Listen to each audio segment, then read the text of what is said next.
আলাইকুম। কেমন আছেন? আশা করি ভালো আছেন। আজকে মেডিকেল ও ডেন্টাল অ্যাডমিশন টেস্ট নিয়ে কিছু তথ্য according to HSC 23 batch.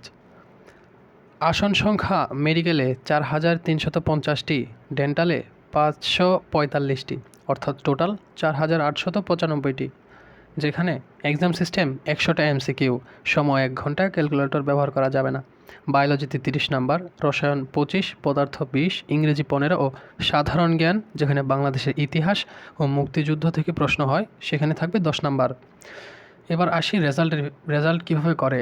SSC into ১৫, HSC into ২৫ এবং অ্যাডমিশন টেস্টের ১০০, টোটাল ৩০০ নাম্বারের উপর মেধা তালিকা প্রকাশ করা হয়। আর এলিজিবিলিটি, এসএসসি প্লাস এইচএসসিতে সর্বশেষ তারা ন্যূনতম জিপিএ ৯ চেয়েছিল, যেখানে এইচএসসি পরীক্ষায় জীববিজ্ঞানে জিপিএ 4 ছিল লোয়েস্ট, অর্থাৎ জিপিএ 4-এর নিচে নামা যাবে না।